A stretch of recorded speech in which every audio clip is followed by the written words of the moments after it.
Brought to you by Techno Camon 30 series.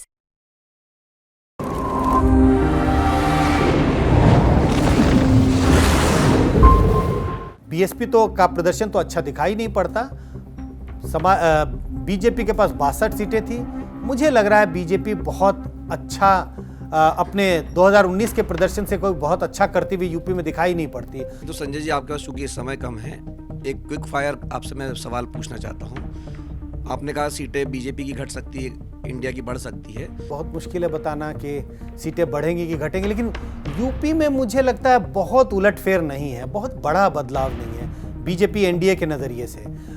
और अगर ये नहीं बढ़ा रहे हैं सीटें और बीएसपी अच्छा प्रदर्शन नहीं कर रही है, कांग्रेस की गठबंधन की सीटें बढ़ेंगी, क्योंकि समाजवादी पार्टी को तो 5 सीटें थी और कांग्रेस के पास 1 थी।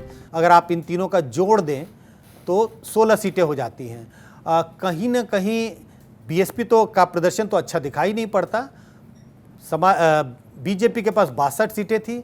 मुझे लग रहा है बीजेपी बहुत अच्छा अपने 2019 के प्रदर्शन से कोई बहुत अच्छा करती हुई यूपी में दिखाई नहीं पड़ती। और अगर ऐसी स्थिति है तो कहीं ना कहीं समाजवादी पार्टी और कांग्रेस को ही फ़ायदा इसका मिलेगा, क्योंकि बीएसपी को सीटों के लिहाज से तो मुझे लगता नहीं है कि कुछ फ़ायदा होने वाला है। बहुत नुकसान होने की उम्मीद है। नहीं तो संजय जी, आपके पास चूंकि समय कम है, एक क्विक फायर आपसे मैं सवाल पूछना चाहता हूँ। आपने कहा सीटें बीजेपी की घट सकती है, इंडिया की बढ़ सकती है, तो राज्यवार हम जान लेते हैं कि उत्तर प्रदेश में क्या एनडीए की सीटें घटेंगी या बढ़ेंगी?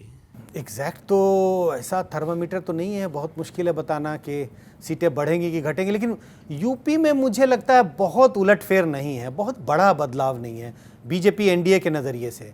और अगर ये नहीं बढ़ा रहे हैं सीटें और बीएसपी अच्छा प्रदर्शन नहीं कर रही है तो निश्चित है समाजवादी पार्टी और कांग्रेस की गठबंधन की सीटें बढ़ेंगी, क्योंकि समाजवादी पार्टी को तो 5 सीटें थी और कांग्रेस के पास 1 थी। तो 6 से तो समाजवादी पार्टी कांग्रेस गठबंधन की सीटें ज़रूर बढ़ेंगी। बीजेपी जहां है लगभग वैसे ही वहीं पर है। अब एक एक सीटों का अनुमान नहीं लगा सकता मैं कि क्या 62 की 64 होंगी कि नहीं होंगी, 65 होगी कि नहीं होगी, और क्या 62 से वो 58 या 55 हो नहीं सकती। वो भी दोनों ही गुंजाइश है। और अगर बिहार की बात करें, जब 40 में से 39 सीटें पिछली बार एनडीए को मिली थी। बिहार बहुत आसान है कह पाना, क्योंकि जब आप 40 में से 39 है तो आपके ऊपर जाने की सीटों के नज़रिए से आपके गिनती में इजाफा होने की गुंजाइश बहुत कम है।